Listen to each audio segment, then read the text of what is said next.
Vamos sin presión. Quieres saltarte todos los procesos, ya viene la acción.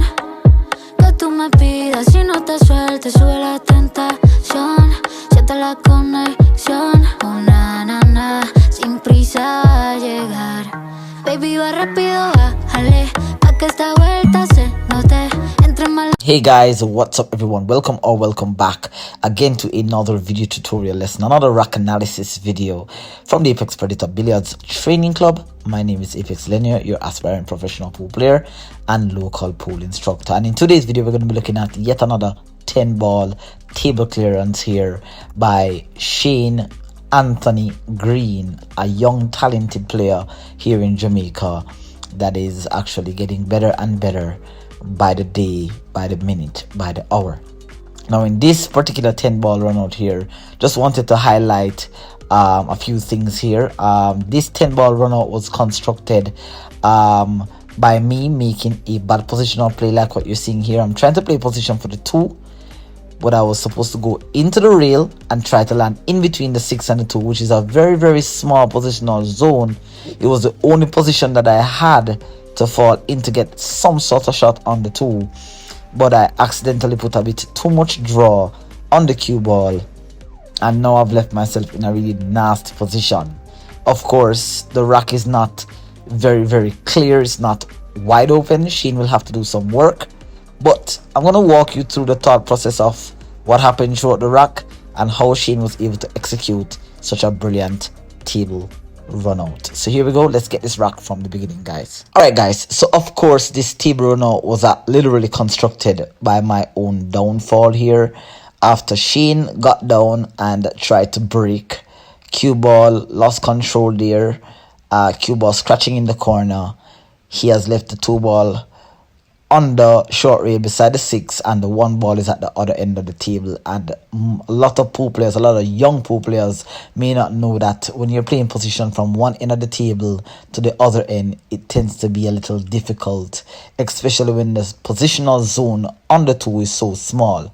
Now looking back at this video, a better option would have been for me to play for the 2-6 combination, but I decided to do something like this here.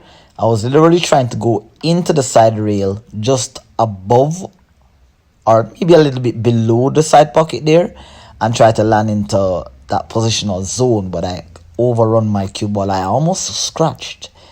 So now I'm hooked behind the 6 ball here, and this spells trouble. Now, even though it spells trouble, I still have a choice. All I have to do is just to make contact with the 2. And my insurance would have been the 5 and the 9 and the 10 ball that is literally wedged up together there. So I'm taking a short jump shot here, which is gonna be a foul actually. Alright, definitely did not jump this one very well at all. Needed a bit more height, needed a bit more elevation. So popping that cue ball into the 6 and fouling. That's a ball in hand. Now Shane has a cluster to resolve here, the 5, the 9 and the 10, and immediately he's already constructing a plan as to how he needs to develop that small little cluster right here. All right, so he decides to give himself a little bit of angle on the 2 here. He's drawing, so he's almost okay. That's a really nice shot there. He drew off the edge of the 9 and moved the 10 out. See, he's having a look at the 5. So you'll know, as I've said to you multiple times, that strong players, intermediate level players or A-level players, they are always thinking 3 shots ahead. Shane already knows that the 3 to the 4 is easy, but he already had a look at the 5 to see if it passes. So right there, he knows that once it passes, there's no need for him to actually try to break out any more clusters. That's one of the rules, one of the positional rules when it comes to playing rotation game. If you don't need to create a position and you already have position, take what the table offers. And here we go, nice roll shot there coming down nicely.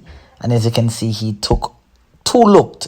He already took 2 looked at the fact that if the 5 ball could pass, and he's just simply taking what the table offers here.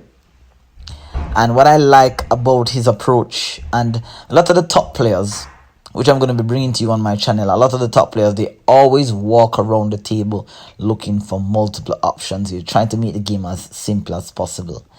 And as easy as that was, one shot, Shane developed the 5, 9, 10 cluster. Now he's back in line and nicely good for a run out here.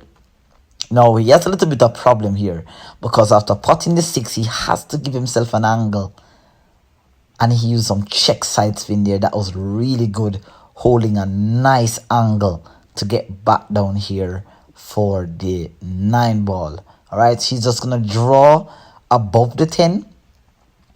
And there you can see he subconsciously pick a spot in his mind where he needs the cue ball to draw.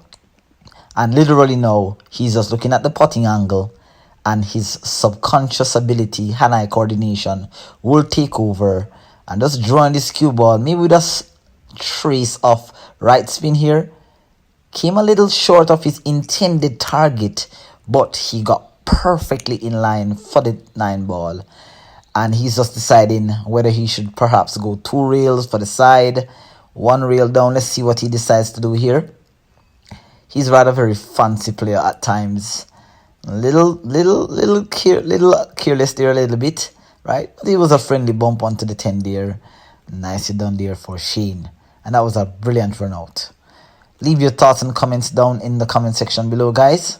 Of course, that was the rack that really put Shane in the driving seat of this particular tournament. You would have seen multiple racks from this particular event. There was a lot of good games played that particular day.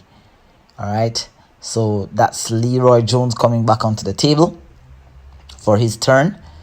And so you guys would have already known what the result of this tournament was. I would have actually came back from behind and won this event. You would have already seen the Hill Thriller match between myself and Shane.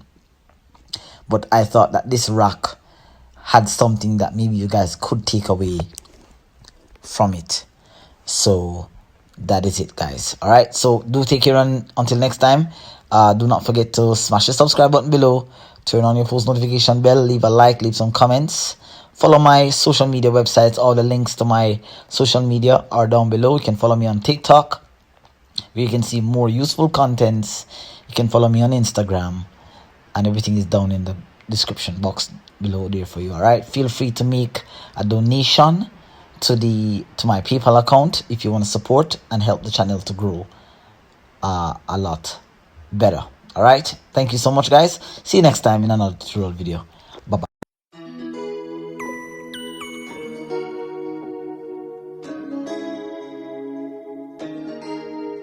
Vamos sin presión. Quieres saltarte todos los procesos, ya viene la acción. Que tú me pidas y no te sueltes, sube la tentación. Siente la conexión, sin prisa a llegar. Baby, va rápido, bájale, pa' que esta vuelta se note. Entre más lento, más rico y más tiempo te